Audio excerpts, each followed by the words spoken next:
Welcome everybody to today's session of Turn on Federalism. My name is Stefan Burkhardt and I'm the head of Division South-Southeast Asia at the Institute of International Cooperation of the Hans Seiler Foundation. Our session today will focus on the federalism debate in the Philippines. Please allow me to say a few words about Turn on Federalism and about today's session before I hand over to our speaker. Turn on Federalism is a cooperation between the Hans Seiler Foundation and 50 Shades of Federalism. The Hans Seiler Foundation is a German political foundation with a mandate of the German Federal Parliament. Our core task is to promote and support democracy and the rule of law within Germany, especially through civic education in Bavaria, but also through worldwide activities in more than 60 partner countries. 50 Shades of Federalism is a project established in 2017 by Søren Kyle and Paul Anderson. The project publishes short papers on different aspects and discussion on federalism. Our online series, Turn on Federalism, aims to discuss the 50 Shades of Federalism papers to engage with experts, politicians, and civil society actors around the world in order to look at the possibilities of federalism, its different shades, and also its country-based evolutions. The idea is to create a network of cooperation and exchange. For further information, you can also visit our website, where you can find videos and summaries of the previous events. Our session today focuses on the federalism discourse in the Philippines and the quest for genuine local autonomy. The federalism debate gained some momentum under the current president, but looking at the upcoming elections, it is not a big deal in the debate. So we will see what the future will bring and how Alex Brillantes looks at this non-debate. As you may know, the HSF informs about current developments in the federalism and decentralization debate at the Philippines as well. Right next week, we will look at the Mandanas Garcia ruling and its consequences, especially for the LGUs. Find the invitations on the Facebook or Twitter account of HSF Philippines. As I have already raised some questions, we will discuss, among others, what are the characteristics of the federalism debate in the Philippines? What have been major obstacles in the way of deeper federal reforms in the country? And how can federalism and decentralization reforms enter the political discourse again and start a genuine process of reform? We are very pleased to welcome our speaker, Alex Brillantes. He is professor and former dean of the National College of Public Administration and Governance of the University of the Philippines. Alex, we are happy that you could join us today. The event will be moderated by Thea Bechler. She's a scientific researcher at the Institute of Federalism at the University of Freiburg. If you have any questions or comments, please use the Q&A box. We will collect your questions and pass them on to our speaker. Thank you very much for joining us. I hope you will enjoy today's presentation. And now, please let me hand over to Alex Brillantes. Alex, the word is yours. Thank you very much, Stefan, for the honor of being part of this, and of course to Thea, Soren, and the team. Let me now start my presentation. I know I have about 20 minutes, yeah? So let me just continue. Okay, so dear friends, as you pointed out, if it is now clear, as you pointed out, Stefan, in your introduction, you mentioned already about the Mandanas decision. All I'm saying, dear friends, but maybe I'm going ahead of myself. All I'm saying is that the federalism debate in the Philippines should be located within a very, very important point. We're talking about decentralization, devolution. And the discussion on devolution and decentralization has been here for some time now. When people talk about federalism, they say, "Is that something new?" No, for the longest time, we said it's not new because we have to locate it within the context of decentralization, devolution. Because at the end of the day, it's all about empowerment. It's all about people participation. As I mentioned, recent debates, as you mentioned, Stefan, about this, it's very, very alive now because we just had the Supreme Court decision that decided in favor of local governments, wherein massive amounts of financial resources shall be transferred to the local governments. But the jury is still out whether or not this will really work out. But equally important, it has once more put into fore this whole discourse on decentralization. And of course, we are about to celebrate our local government code. Actually, the 30th anniversary. We have had the local government in 1992, and we're celebrating its 30th anniversary. And many of us in the Philippines have been quite involved. I'm sure many of us around the room are here.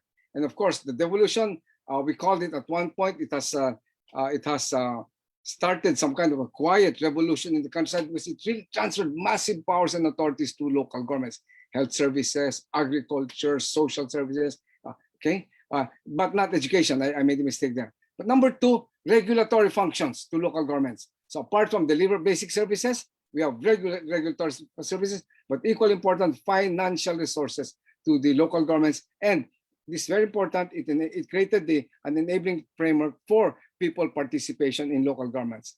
Point, dear friends, the enabling framework is there. 1992, but even before that, we've already been talking about decentralization, devolution for some time, as I'll discuss in a while. So it has to be, so our topic today is 50 Shades of Federalism. I'm very happy to be part of this project, right? And we have had a number of publications. Really, congratulations on this very important initiative. And I'm really grateful to the Hans Seidel and to Carol and our colleagues, Soren, for this opportunity. So we have to therefore locate it within the context of devolution. It is not new. I've said that a number of times. In the Philippines, when I would do some discussions, I would say, hindi po ito bago. Dehin si ito bago. It's not new if you put it within the context of decentralization and devolution, which is what federalism is all about. At least within the Philippine context, people participation, empowerment. Number two, and that will bring about quote-unquote development. But number two, federalism has also to be located within the context of the conflict in Mindanao. When we talk about this, the conflict in Mindanao, and Senator Pimentel, who of course is the primary author of the local government code, has mentioned this a number of times. And I was telling Thea earlier, Senator Pimentel and a number of local officials, we traveled. We had the opportunity to also bring a number of people to your institute in Freeburg to talk about, learn about federalism. So it's two things: federalism as a means for development, and federalism to settle the conflict in Mindanao, but based on decentralization, devolution. And in the Philippines, we have a number of books that have been published. As I was telling our colleagues around the table, many of the books behind me are on federalism. And equally important, when the president became, our current president was elected, he put federalism as part of his agenda because it is and continues to be centered in the platform of PDP Laban, the party that has included federalism in its platform. However, Duterte ran under that party, but recently it has taken the back burner for some reasons of their own that we can discuss later on. That's why, in one sense, federalism was really in the front burner, but it has been in the back burner for a while because it has encountered some kind of quote-unquote political concerns. But in spite of that, it continues to be a very, very relevant concern. In deepening devolution, as I mentioned earlier, it's very important that we have to learn from the past 30 years, 25 years, 30 years of the local government code. And the ultimate target is for federalism. It is to deepen decentralization. And in the Philippines, at least in our case as an academic, we came up with what I call a stylized continuum relating where federalism is within the context of decentralization, devolution. Deconcentration, administrative decentralization, and then it moves to devolution, local governments. It moves to regional governments, this third part. And in the Philippines today, we have a regional government in Mindanao. And we say, in a number of conferences, we say, we believe that it is the next logical step to federalism. In fact, we published a book here on federalism. And in this book, we said, it's the next logical step to federalism is the next logical step to devolution. Because if we're not careful, guys, we're going to have some separation. That's something that we can talk about. Point, dear friends, it is a political administrative remedy to address this burning issue of the clamor for development. Because let's face it, there were and continue to be some elements in the Philippines that actually wanted to separate, okay? And we say, no, there's a political administrative remedy, and that is regionalism. and that's also federalism. Okay, and of course we talk about separation. So this is just a stylized continuum. So we it is really hand in glove in terms of decentralization, local autonomy, federalism, because it's even included in our constitution. Local autonomy is a fundamental principle of the state, and we talk about decentralization as a means to improve public sector governance, improve people participation, and of course dispersion of economic development, because in our country it's an archipelagic country, and not all are equal. You know, we also have this term here that most development is concentrated in Imperial Manila, and that is really what decentralization devolution is all about. That not all resources should be concentrated in Imperial Manila. It should be concentrated or diffused. And how do you do that? You do it through decentralization. You do it through devolution, and you push it further through the process of federalism. So if you look at it in the context, hindi bago, federalism is not new in the Philippines. Okay. However, I don't want to romanticize it. Well, we had 1992, the local government code, and over the past 30 years, we have had a lot of successes and failures. But you know, for me, it's like looking at the glass that's half full and half empty. You know, and it's half full. Sure, there were some problems. We talk about, but it has provided a decisive power shift to provide voice and exit and accountability. But it cannot really be said a total success nor a total failure. I mean, if you look at it within the context of history, it is really part of the evolutionary process of our political administrative system.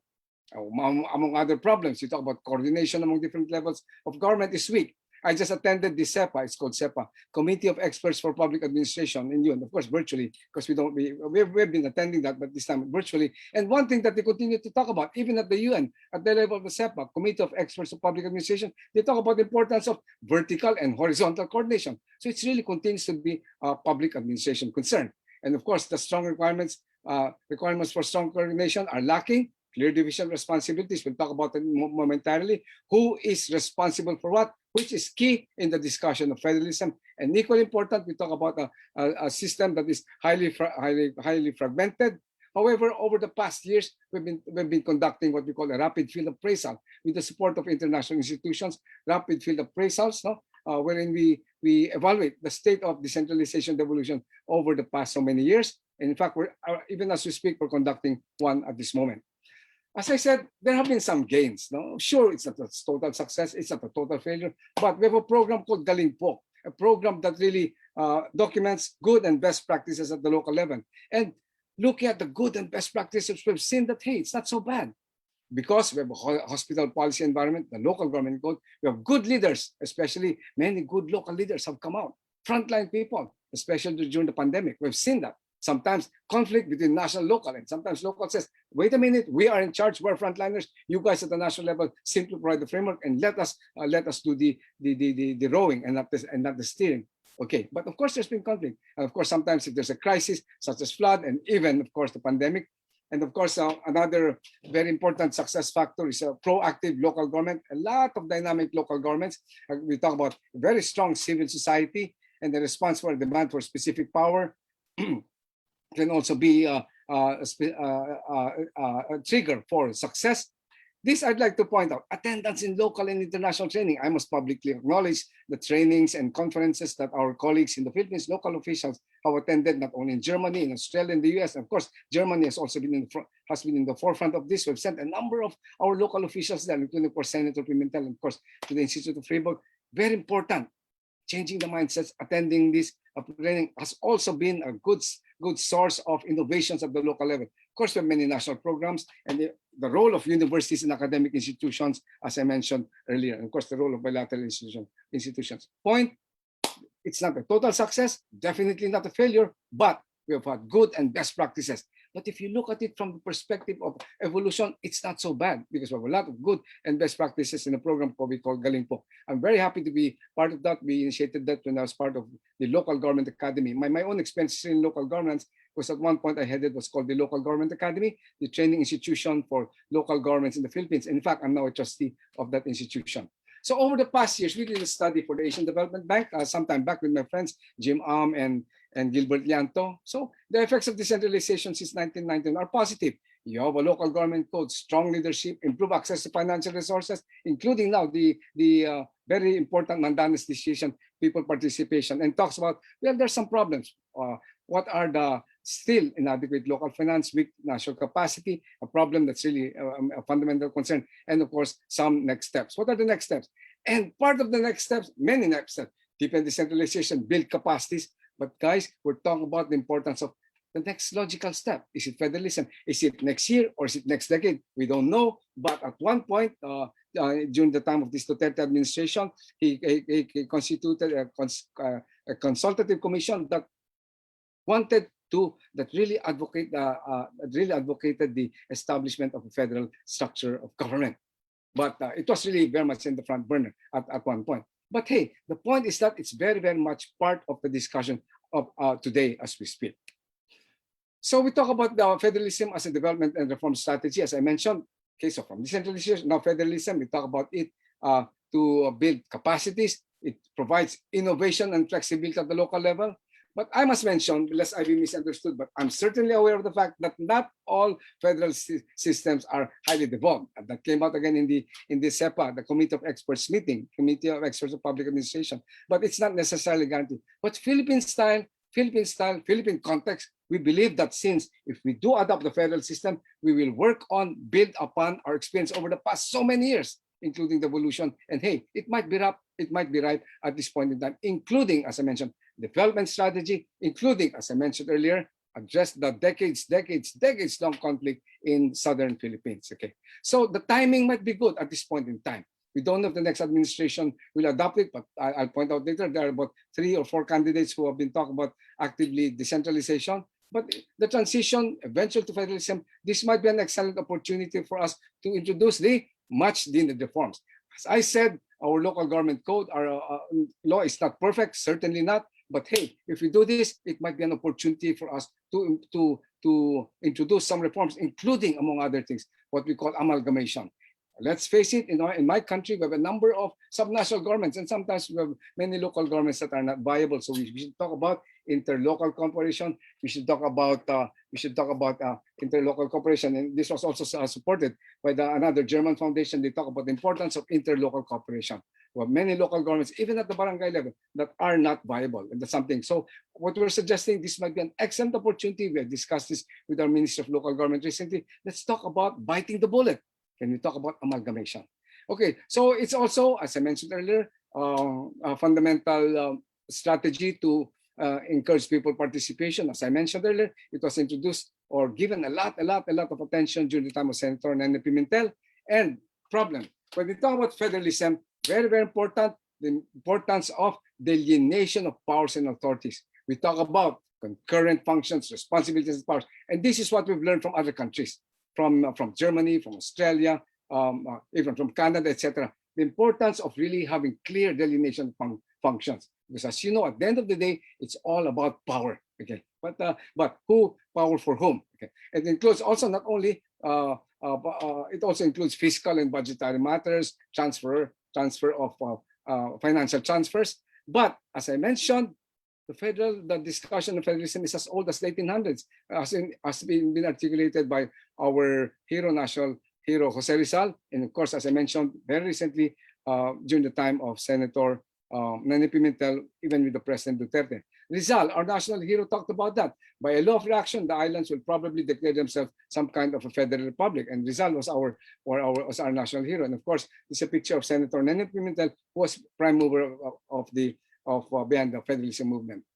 So, point, the enabling policies for the evolution and federalism are there. Local government code, Bangsa Autonomous Region in Muslim Mindanao, and the Mandanas-Garcia decision, wherein now the Supreme Court itself decided that, hey, over the past so many years, in spite of the fact that you have devolution, the transfers to local governments has not been enough. So we now talk about the NTAs, National Tax Allotment. So what are the major issues and concerns? I'll be done in a while. It talks about, okay, how do we design? And we've been talking about that. I have many books here about designing the federal system by Senator Pimentel, by Jose Abueva.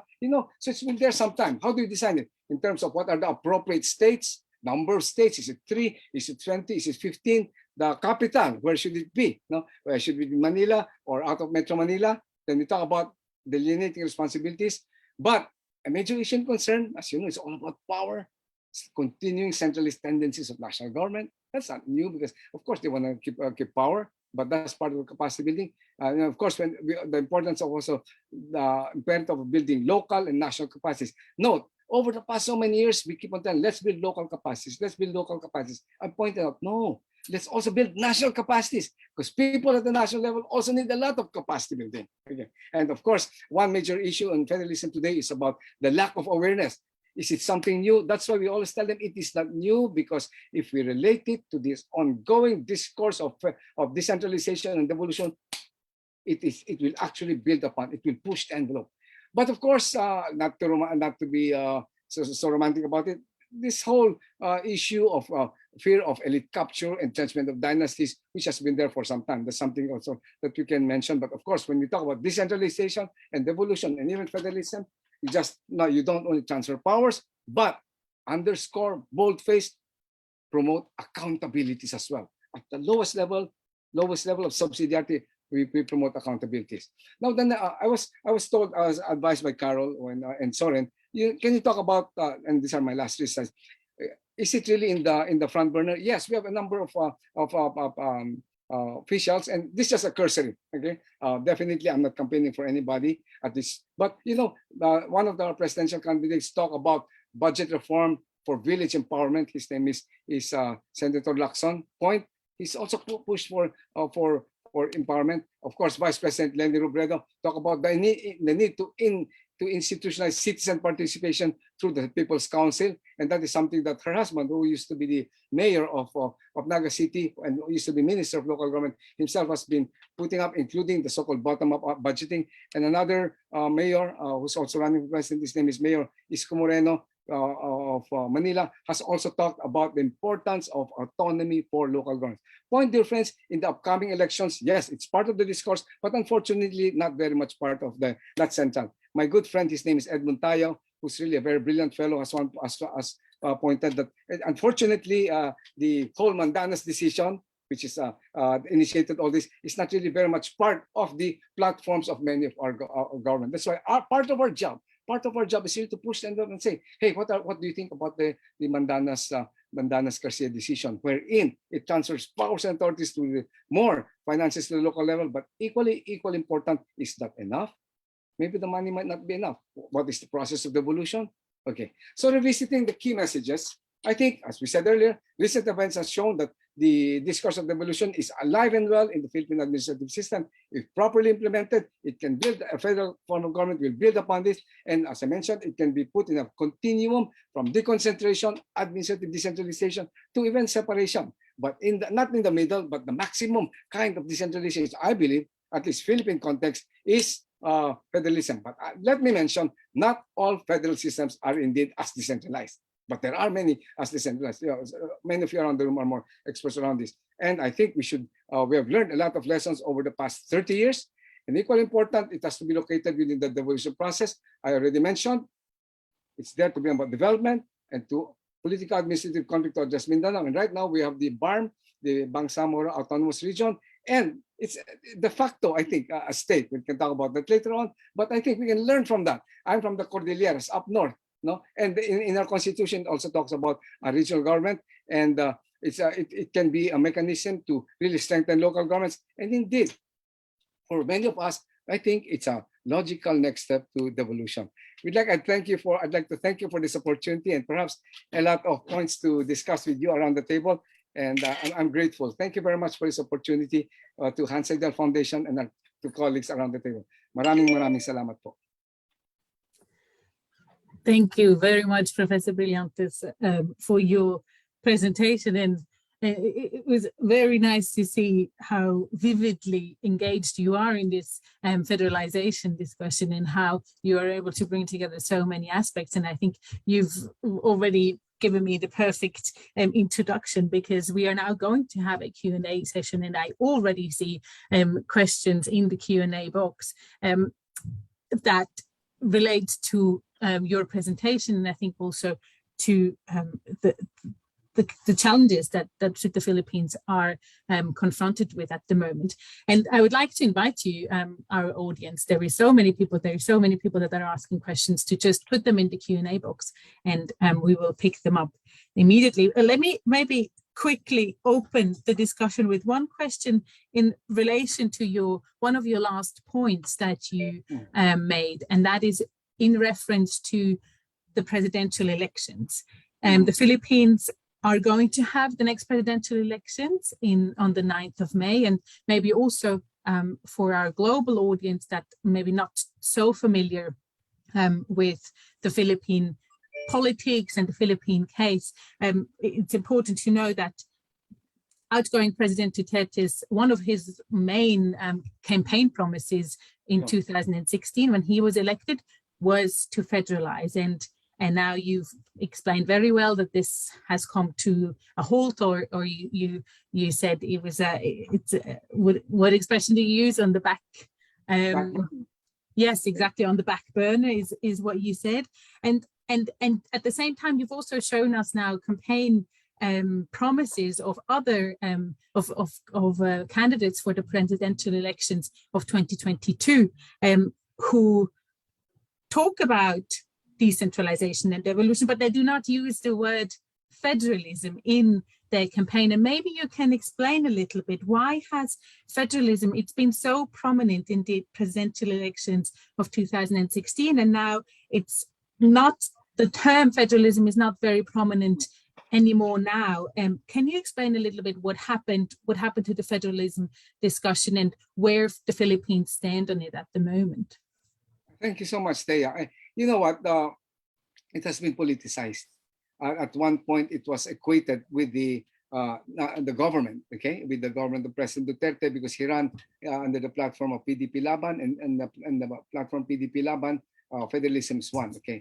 But however, there has been some problems within the PDP Laban, Partido Democrático Pilipinas Laban, which means the fight of President Duterte, of which was founded by Senator Nene Pimentel. They've had some problems there, and the party has been essentially split. So together with it, the whole idea of federalism. So now they didn't talk about it. In fact, one of our senatorial candidates, his name is Governor. He's a very good friend, but I'm a bit rattled around. He talked about how some of these were hijacked. Lutz Barbo, a very brilliant governor, is running for senator, and said some of the things were hijacked by that. So in one sense, since it was politicized, if you equate federalism with Duterte, that can be a problem. So that's why they pulled back. But as I mentioned, I think it's important for us, like you, us around the table, let's focus on federalism as an instrument for empowerment, as an instrument for settling the conflict in Mindanao, regardless of who it is. So it remains a politico-administrative mechanism to address these problems. But since it's elections and anything can happen during elections, this was highly politicized, so that's what it does. But in spite of the fact that it's in the back burner, in fact, he constituted a constitutional commission, and a number of our friends, Julio Tihanki and Montayo, they were all part of that, and they actually came up with the constitution. But because of the intervention of quote unquote political partisanship, it's been shunted aside. But in spite of that, the struggle for empowerment continues. The advocacy for empowerment continues. And you did mention that it was included in some of our presidential candidates. They didn't talk about federalism. In fact, they didn't talk about devolution, but they talk about the importance of empowerment, and that can be a very, very good vehicle, vessel for building again, reigniting, if you may, the whole discourse on decentralization, devolution, and eventually federalism. But we have to handle it in a very ginger way because, as I said, it was caught in partisan politics. Thank you. I would like to pick up on one other aspect that you've mentioned a few times, and that is the Bangsamoro autonomous region in Mindanao.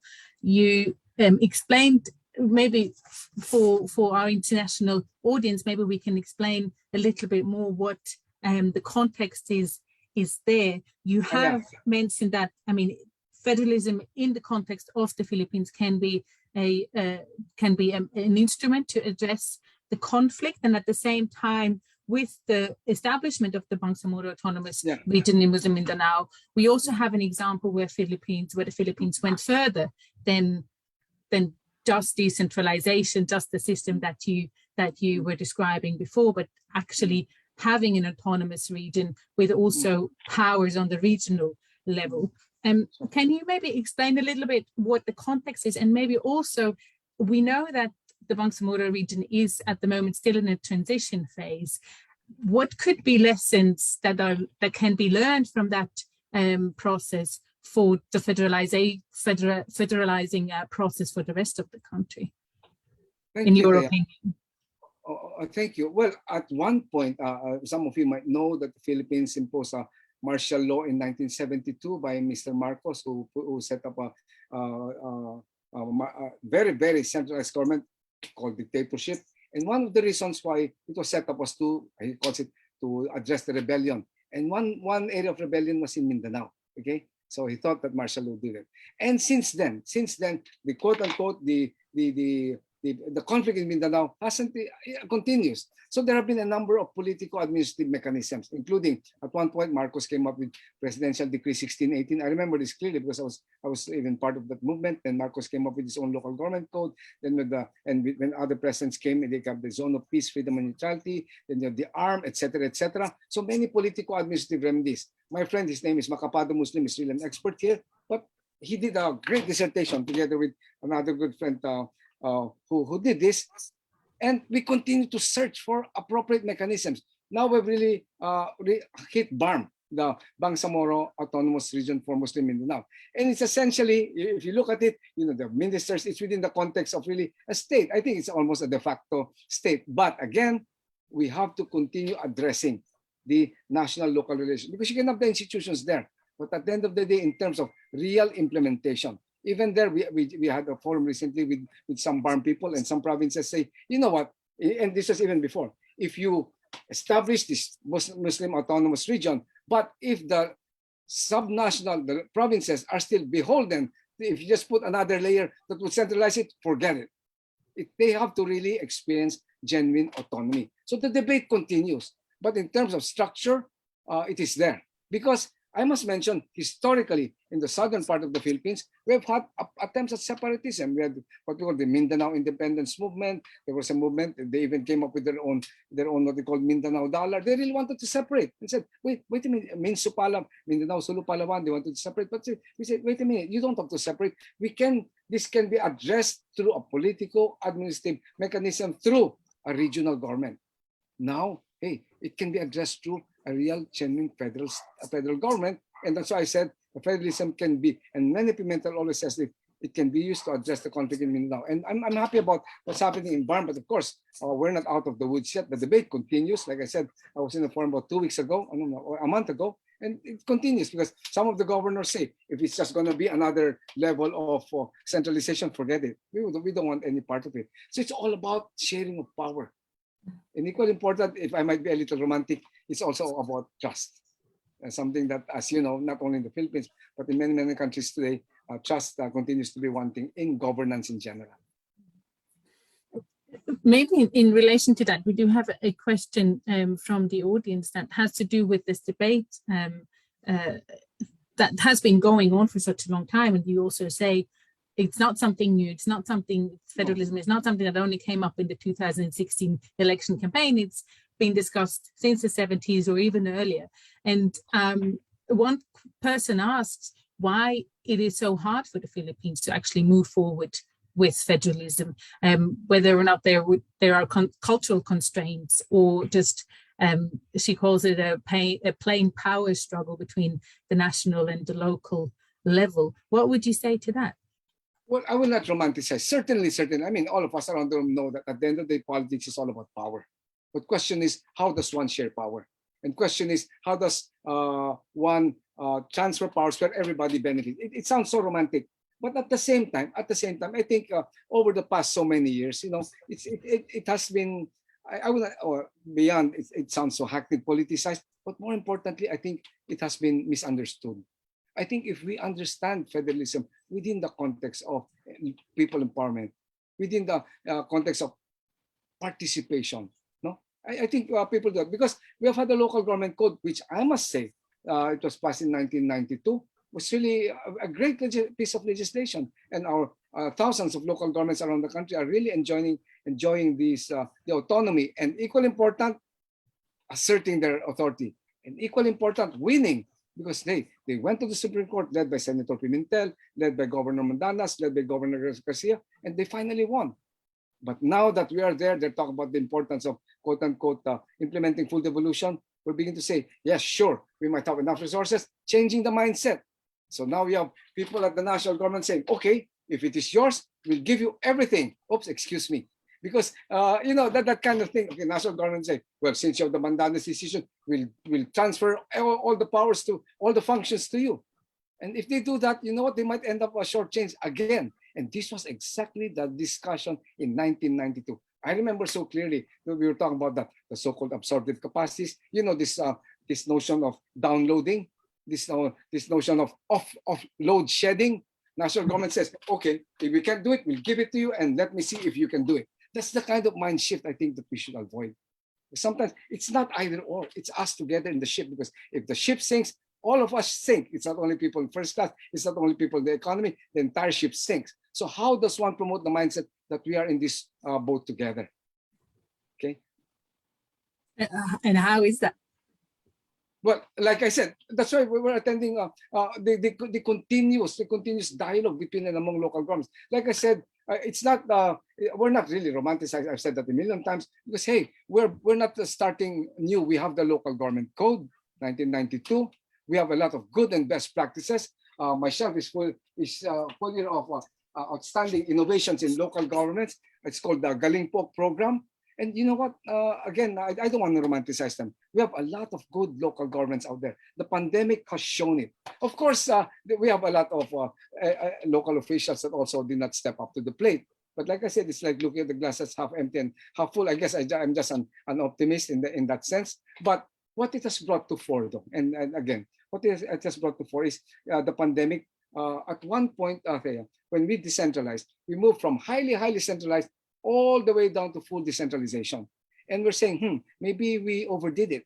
Is it now time for us to re-examine it? And that's what I said. If we do federalism, maybe we can now go back a little the pendulum, and maybe an opportunity to learn from the experience of devolution, and equally important, incorporate that as we design federalism. That's why we talk about the importance of clear delineation of functions, powers, and responsibilities, and also the transfer of enough resources to them, taking into consideration absorptive capacities, and taking into consideration the role of national government to quote unquote continue capacity building. Because national government offices have a lot of will certainly not lose their functions under federal structure. As a matter of fact, as you know, in this whole paradigm of reinventing government, you're talking about steering but not rowing.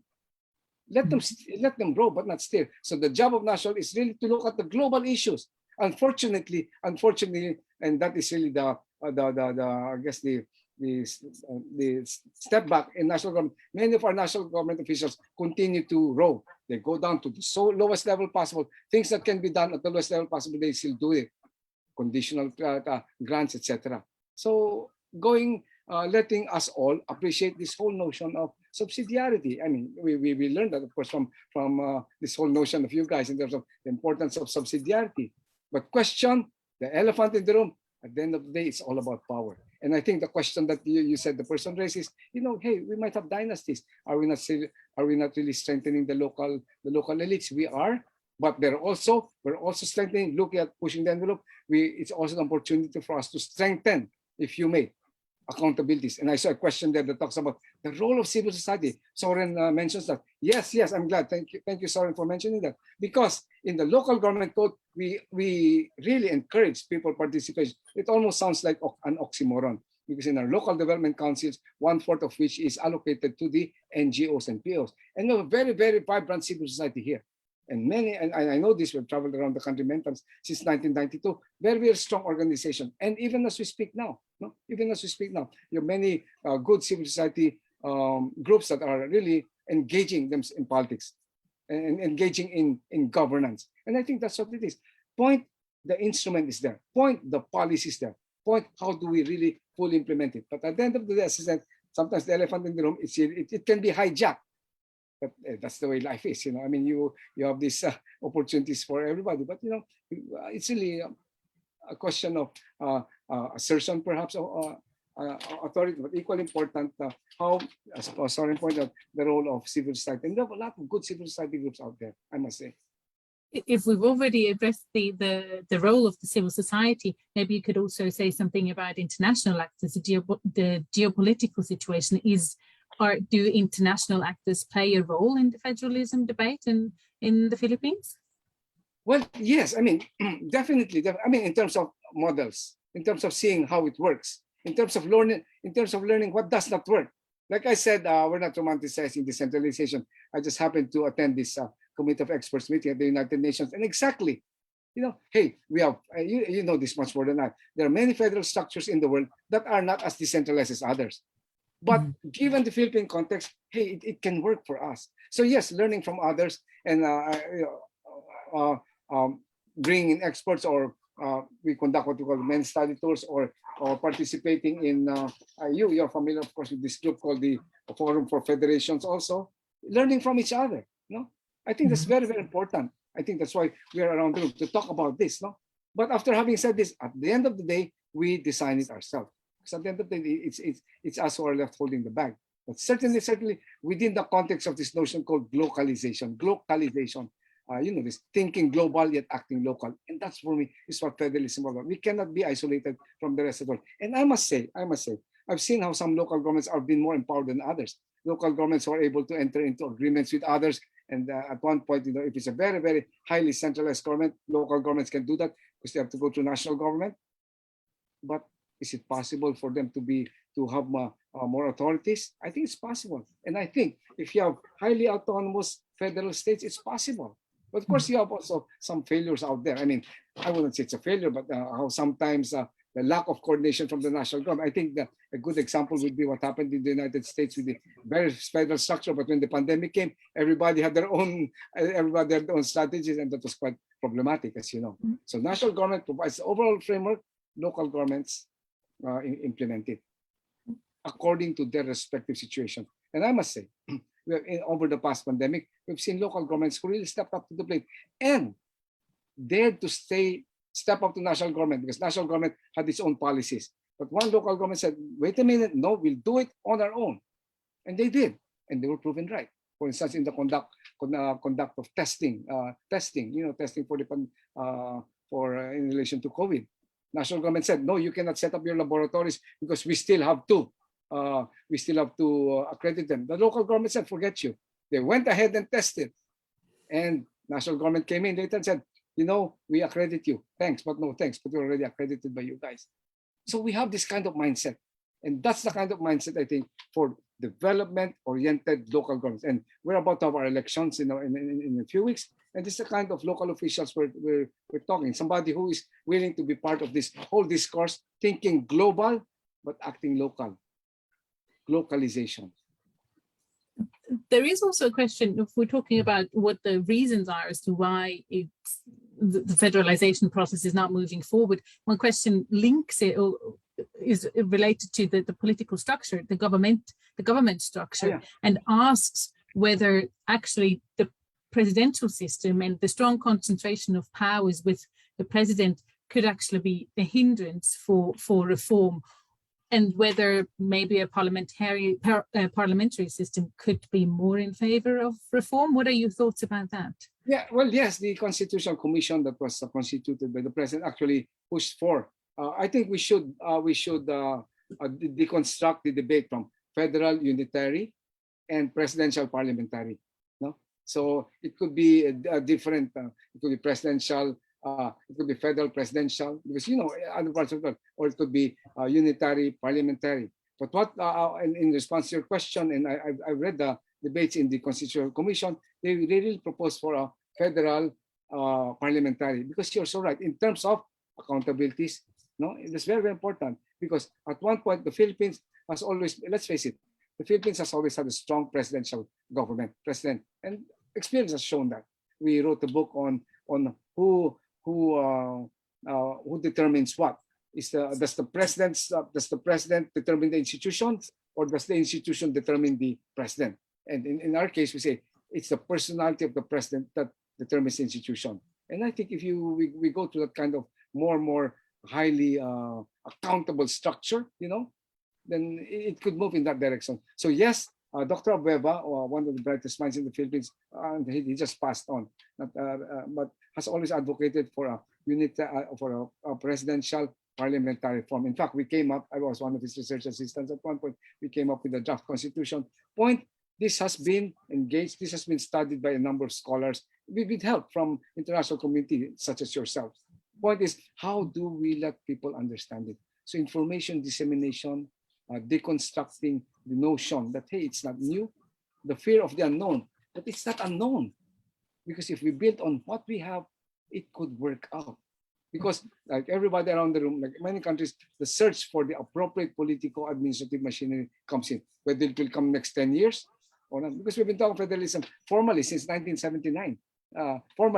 Since 1979. But of course, even at the University of the Philippines, where I'm from, we were talking about that already before. If you locate it within the context of empowerment, democratization, participation, local governments is a very, very good vessel for that. And if you push the envelope further, maybe federalism will even do that, because you now have and I mentioned the word, highly autonomous states that will compete among each other, rather than everything always being done in Imperial Manila. There is a question that relates to an aspect that we have not talked about at all yet today, and that is about equal rights between Indigenous people and non-Indigenous people in the Philippines. You already have a thought on that. The question is, how can federalism make sure that equal rights can be guaranteed for both Indigenous and non-Indigenous groups in the Philippines? I guess there are really no guarantees, but it's also up to them and up to the advocates for such. In the Philippines today, we have what's called the, among others, the party list system. Even at the local government, you have the specific allocation for the marginalized sector, and obviously the indigenous peoples are part of that, and they have organized themselves. We have candidates, as a matter of fact, right now running for senator from the indigenous peoples. Question: do they have a constituency? Of course, they have a constituency. Question: are we able to mobilize a constituency? That's where it comes in.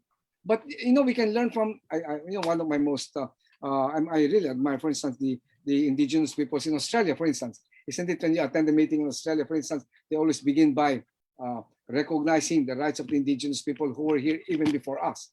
And that's the kind of thing, it's really a change of mindset. There's a movement in the United Nations now talks about, at the end of the day, it's really our mindsets that really gets in the way. You can have the best structures, the best constitution, but if you don't change the mindset, which is within the context of capacity building. So how does one bring that about? Question, you're talking about indigenous peoples. Very, very important. Now, you're part, like I said, you have in the Philippines, you have what's called sectoral representatives from the indigenous people, and you are so right. They have as much right as everybody. So how do we, that would be the quote unquote, the voice, giving them a voice. But if we recognize that these guys were here even before us, the way the Australians have recognized, they're real, that's why they're called indigenous people. But you don't have to, even the United States, look what's happened there with the indigenous peoples, even in other parts of the world.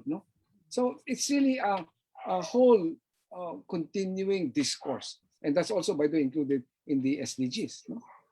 So in one sense, you're right about providing voice to them. You provide the mechanism, but equally important, how do we encourage their own assertion for their rights? Like I said, we have senators right now who are running for from the indigenous people. We have one senator. His name is Mr. Bagilat. He's from up north, which I think is great. Somebody to give a voice. We have also some Muslim brothers and sisters who are running for the Senate. I think that's great. Question: will they have the constituency? Question: will we be able to get the votes? Well, that's something that we have to discuss, because, like I said, the elephant in the room. Sometimes there's too much partisan politics in the Philippines, because a lot of it is also due to highly personalistic politics in our country. But hey, it's all part of our evolution. We have sometimes, my friends say, we have a number of our institutions are quite advanced, but we have to catch up in terms of implementing them. But it's not new because even other other systems have similar issues and concerns about the problem of quote unquote implementation, which is a very, very public administration concern. There actually is a question on personality-based politics from the audience as well. And maybe in this regard, you also wrote in your paper that back in 2018, I don't know if it has changed since then, but only 37% of the population actually supported federalism. And you were talking a lot about capacity building, about educating people. At the same time, this person asks, how successful could federalism actually be when voters have to deal with disinformation and so much, and like disinformation on how they get their information with regards to social media, etc., but also personality-based politics, and that also has to do with the presidential system, I assume. Well, you're right. The first Nobel Prize winner, her name is Maria Ressa. No? I thought she is such a brilliant woman. She herself is very, very aware about this information use of social media. So it's all about being aware of what's going on and being critical, sifting through.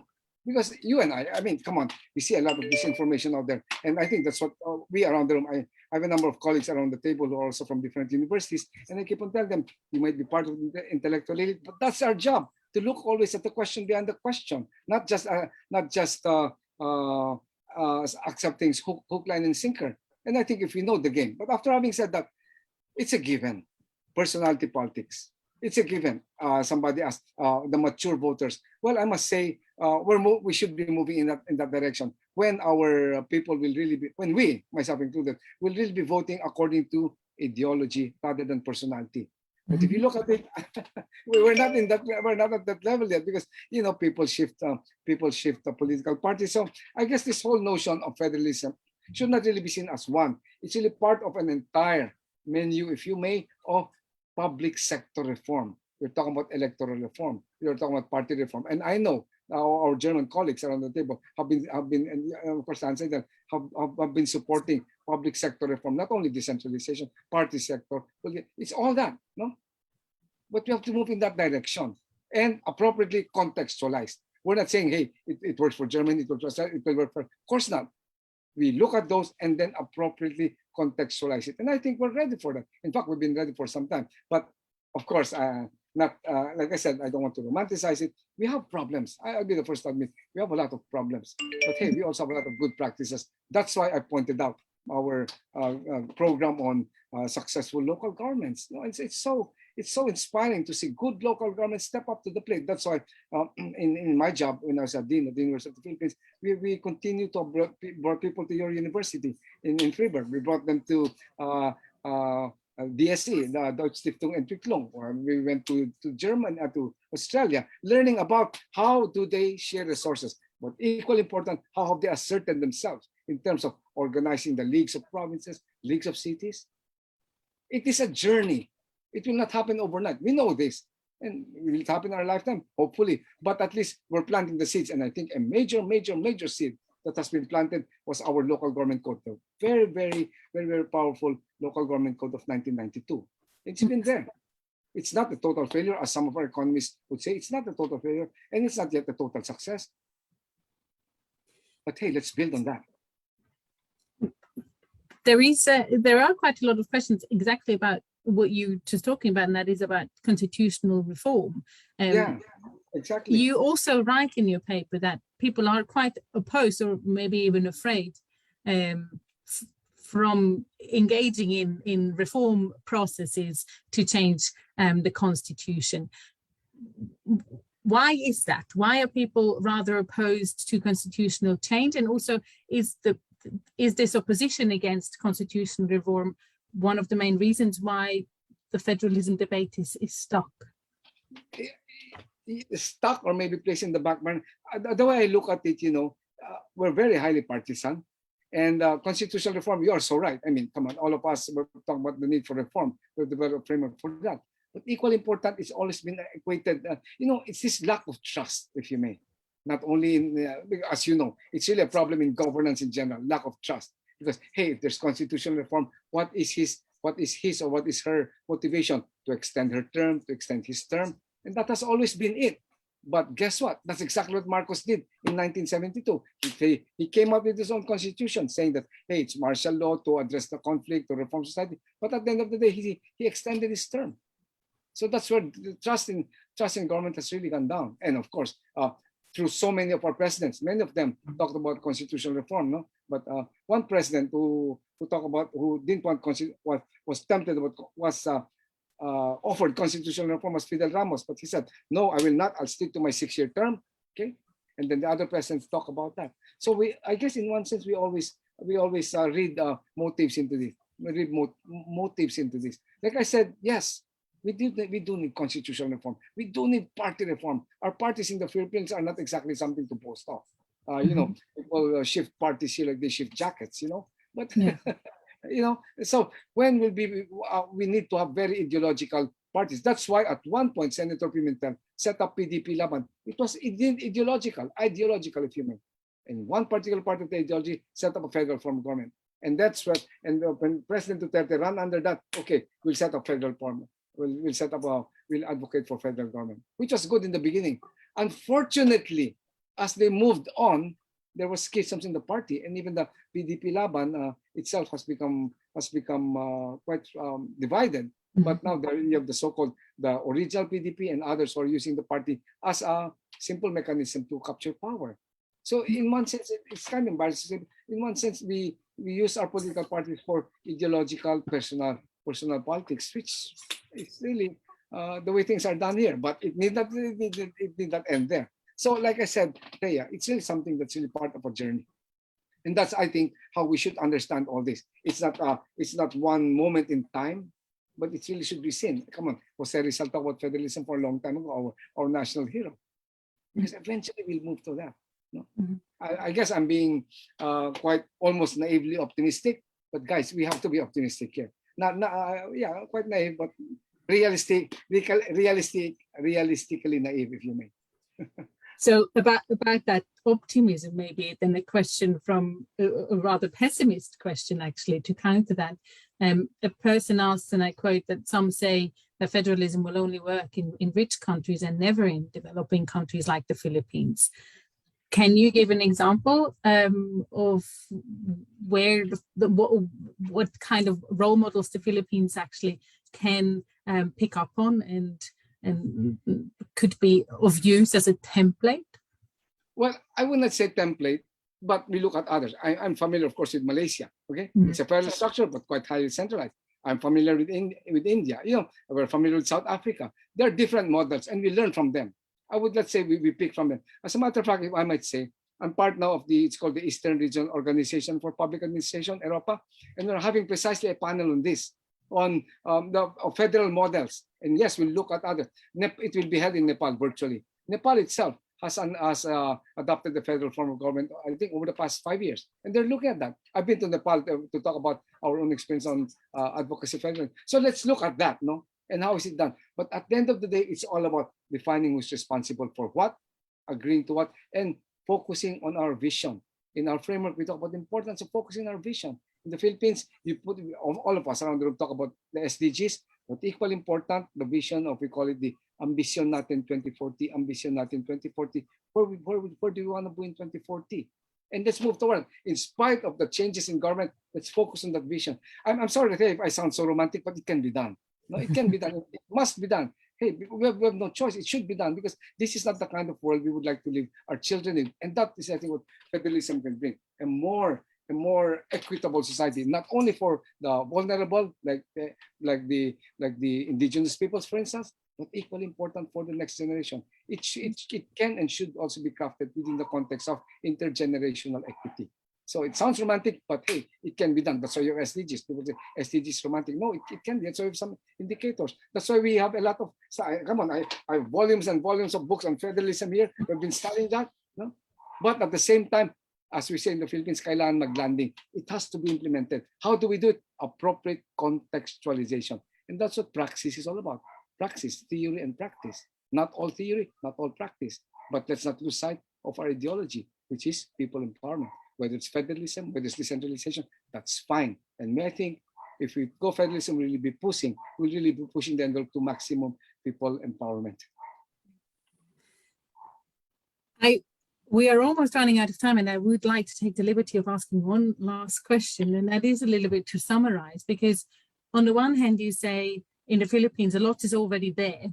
We have so much to build on for moving towards a more federal structures. We actually have so much. And at the same time, you talk a lot about reform, that there is reform required. So what are the key issues that you think for moving forward would have to be addressed first?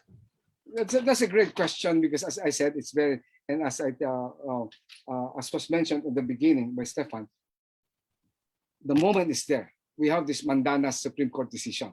So everybody now is looking at the local government, something that we have almost forgotten. And it's time for us to revisit this whole issue of power sharing between and among ourselves. It's time for us to really push the envelope in terms of communication, in terms of understanding, in terms of defining who is responsible for what. So I think that the moment is there. But of course, like I said, we're not kidding ourselves when it's happening overnight. That's why part of it will be also to be asking questions to all our candidates, people who are running for presidency. And like I said, my good friend Ed Montayo said, I was a bit disappointed because not many of them are familiar with this Mandanas decision. That's how it has been. But at the end of the day, so a lot of personal politics. But in spite of that, if you talk about ideology, if you talk about platform, what is your? And there's a question here by Sorel in terms of what specific and concrete federalism proposals are, and if they need further debate. Yes, a lot of concrete proposals out there. Asking them, we already have concrete proposals. How many regions should there be? We talk about the importance of doing an inventory of this region should be rich in mining. This region, although that's not that, this region will be rich in fisheries. You know, that kind of thing. What is the comparative advantage of that region? But part of our overall development plan. And yes, our National Economic Development Authority has such plans already.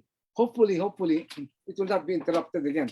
And like I said, unfortunately, we have a lot of partisan politics. And we still have quite a ways to go in terms of maturing political system. But hey, that's the way things are, as far as I'm concerned. But definitely, we are not losing sight of our vision. And the vision is really quote-unquote development. For whom? For the mostly, especially the vulnerable, including the indigenous people. And the vision is equity, not only for the vulnerable, as defined by SDGs, but equally important for the next generation. We want to be good ancestors. We don't want the next generation to be telling these guys didn't take care of us. And I think within the context of public sector reform, including not only federalism, including federalism, it can and must be done. That's why we have an opportunity now to really challenge all these guys running for public office. What are your concrete proposals for public sector reform? Not only changing structures, but changing mindsets as well.